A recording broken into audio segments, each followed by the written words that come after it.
God,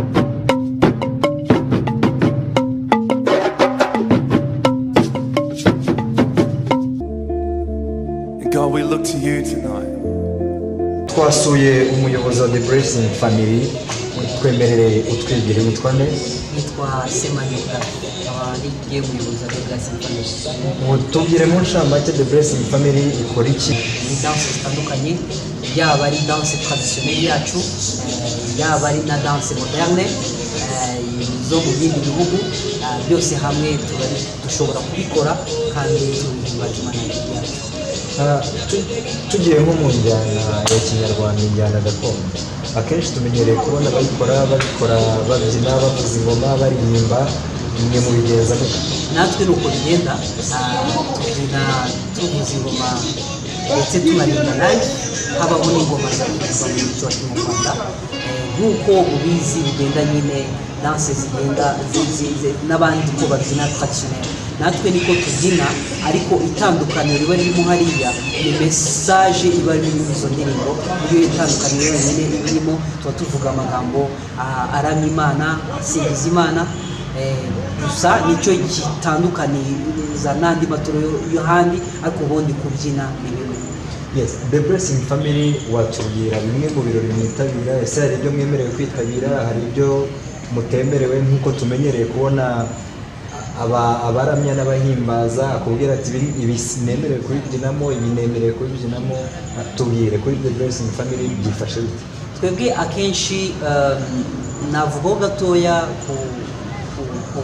aho duhora tugenda gukora, akenshi tuba turi mu concert, mu biterane by'abahanzi batandukanye baraduhamagara, ndetse no mu makwe y'abantu bajya batwifashisha bakaduhamagara tugakora. Octave, ushobora kutunyuriramo ukatubwira The Blessing Family irimo, hari amatorero tubonamo abahungu n'abakobwa, hari aho tubona ari abahungu gusa, hari aho tubona hari abahungu n'abakobwa bakuru, hari abana, hari abakuze, mwe mwakira bameze bate? Twebwe mbere na mbere twakira abantu bafite impano, ni icya mbere. Icya kabiri ni umuntu ukijijwe. Icya gatatu ni uko tubanza kumusaba, mbere na mbere kumwakira tubanza kumusaba, tukamubwira umuryango uko ukora n'amabwiriza. Iyo yemeye kuzamo, natwe tugira ibyo tubaza, aribyo navuze ko kuba twamushyira hariya tukareba ko niyo kuko twe turi ababyinnyi, tukareba niba bishoboye, hanyuma nuko kumubaza ese urakijwe, ko twebwe turakijwe, kuba twumva ko twagendera mu murongo umwe ntawo tubangamiye, kugira ngo ejo n'ejo bundi tutagira ibyo dushiraho cyangwa tutahuje ugasanga bisa nkaho byakora. Hanyuma kuri uyu mwanya abagukurikiye bashobora kwibaza batese niba bakira ababishoboye, abatabizi bo ntimushobora kubatoza? Yego, twabatoza, ariko buriya iyo umuntu afite tana, urugero turabyina, ushobora kuza nawe wiyumvamo ko uzi kubyina, wumva ushaka kubyina tukwigishe, ariko duhera kuri iyo mpano yawe nimba uyifite mu by'ukuri biba bigaragara. Niyo mpamvu tugushyira hari ukabyina, twarangiza tukakongereraho ku byo ufite, tukagutoza ariko byibuze, ariko niyo mpano yo kubyina uyifite, niyo nashatse kuvuga. Urakoze cyane. Muri uyu mwanya noneho ndamutse nje ndi nk'umuyisilamu, ntabwo mushobora kunyemerera muri The Blessing Family kugira ngo mbonane? Ibyo ntibyashoboka, kuko urumva nk'uko nabivuze, ni byiza kuba abantu bahurira mu kintu kimwe, bumvikaniramo ku murongo umwe, buryo hazaho n'ibyo twavuga ngo tugiyemo hamwe, ibyo twakora hamwe twabikora hamwe kuko duhuje. Ntabwo byashoboka. Ibikorwa byanyu mu buzima busanzwe mubikorera he? Mbese nk'imyitozo aho mwitoreza ni ubashaka mbese abasanga he? Mukorera he? Uwashaka kuza kwifatanya namwe yabasanga he? Wadushaka, icya mbere cyo ni uko kutugana kundi ni uko wenda biragoye kuko ubu nta ofisi dufite, ariko tugira aho dukorera twitoreza. Rero aho hantu ni Kimironko, ubwo kuba dushaka ndumva contact arizo zakoroha kugira ngo tube twamuyobora neza kurushaho, akanahamenya kurushijeho. Watubwira nimero babashakira? Nimero watubonaho ni 07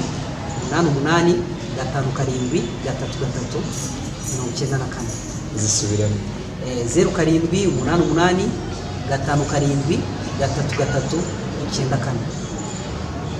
inshuti bakunzi mudukurikiye uwabuze umuranga burya heze mwanyina muzasanganire The Blessing Family bazabataramira kandi barabizi n'abanyamwuga nk'uko twabasanze mu mwanya turaza kubazanira ababyinnyi abataramyi beza cyane nabonye babyina injyana zitandukanye hari ababyina injyana ziri moderne hari abakora injyana za gakondo barabyina ku buryo bushimishije abato n'abakuze muzabagane basusurutsa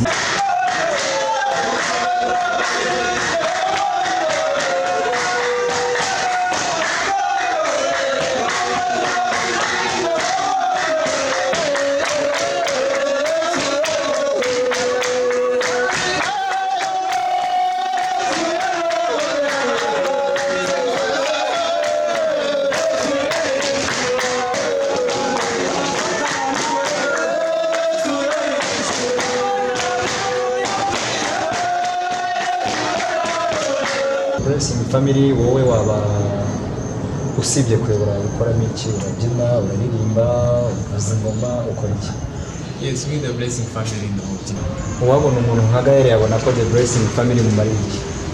The Blessing ifitiye ibintu bikomeye bimariye cyane icyambere aricyo nshingiyeho ibintu bijyanye n'ubuzima bwanjye bwa Kristo. Kubera ko n'umuryango wa Kristo utuyobora kubamo mu buzima bushimisha Imana cyangwa se butamenyereza. So The Blessing rero hariho ibintu byinshi bitandukanye tujyane nk'iyo turi muri practice cyangwa se turi kwitegura gahunda zacu zose. Ni gahunda tubanzamo tukiga ijambo ry'Imana tukaganira ijambo ry'ubumenyi bwinshi bijyanye na Bibiliya nk'uko ijambo ry'Imana rivuga. Usibye kuba bikugeza mu kumenya Imana, kumenya umuco wawe, byo hari icyo bikumarira? Yego, umuco wanjye birawumfasha cyane. Biri gufasha kugenda usobanukirwa ese ndi umuntu urakazwa n'ubusanga, ndi umuntu se witwara mu buryo mu gihe nahuye na situation imeze gutya. So muri make no mu buryo bw'umuco wanjye byungukiramo ibintu byinshi bigatuma asobanukirwa byinshi, ndetse ku buryo niyo ngize ibyo nkenera gukemura cyangwa gukosora birabimfasha binyuze muri ibyo. Usibye kuba ufite ubwo bushobozi bwo kwereka abantu ibyo ukora, muri fatika ndavuga muri bwa buryo twese tumenyereye ko dutunzwe n'amafaranga, niyo dutunze nagize ute, hari icyo bikwinjiriza mu mufuka? Birakifasha, birakinyinjiriza. So mu by'ukuri urebye yaba akazi nkora kugeza uyu munsi wa none ku bwanjye, nubwo wenda ntashobora gusobanura umuntu wandi detaye umusobanurire ngo byagenze gutya na gutya, ariko ko nkora uyu munsi kandi numva nishimiye nkakora byaranyuze mu muryango The Blessing. Uwamenye, uwamfashije, uwanshyigikiye, uwo ari we wese yagize uruhare kugira ngo uyu munsi ibyo ngezeho mbe mbigezeho, yamenye ko ya The Blessing abenshi muri bo. Urugero rwenda rwa hafi, ntangira nakoraga ibintu bya marketing, ariko muri marketing kenshi najya gukombisinga abantu ntabwo bamfite, numva ntinyutse no guhagarara imbere y'abantu bitewe n'uko nabaga menyereye guhagarara imbere y'imbaga y'abantu. Ikindi cya kabiri, hari n'abo nageragaho asanga abanzi muri The Blessing, bikanyorohera no kuba namubwira icyifuzo cyanjye akanakimfasha nk'umuntu uzi. So rero navuga ko ari ibintu byinshi. Ikindi n'abanyamuryango twebwe ubwacu turafashanya ku buryo ndabireba ku bwanyu nkasanga ni inyungu nyinshi kuba muri The Blessing, financially nabyo birakimfasha. Gira icyo ubwira abadukurikiye. Abadukurikiye icya mbere nababwira nuko n'ijambo ry'Imana ratubwira ngo muri Matayo 28 baratubwira ngo ijambo ry'Imana ravuga ngo nuko mugende amahanga yose mubwiriza ubutumwa bwiza, abemera bose muzabatize mu izina rya Data n'Umwana n'Umwuka Wera, dore ndi kumwe namwe. Impamvu mvuze iryo jambo ni iyi, nuko twebwe ibyo dukora byose tuba dufite intego yo kugira ngo tuvuge ubutumwa bwiza, abemera binjire muri uyo murongo dufite, kuko umurongo dufite ni mwiza. So rero icyo navuga ni uko hari umuntu ufite talent, yumva ko ino talent yiwe ashobora kuba yayikoresha mu bindi bintu bitandukanye, cyane yuko nk'abajeni hari ubwo agira ikibazo avuga ngo ntabwo nzabasha kugaragaza talent yanjye neza kuko biri mu bintu bya gospel.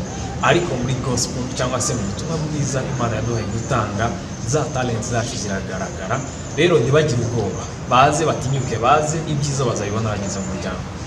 Turagushimiye. Murakoze cyane. Yes, mwakoze kudukurikirana, akaryoshye ntigahora mu itama, maze ibyiza nakagaruka tuzasubira ubutaha. Murakoze cyane. God, we look to you tonight. above the singing, God, above the music, above the songs. Let your name be lifted high, Jesus. Let your name be honored, God.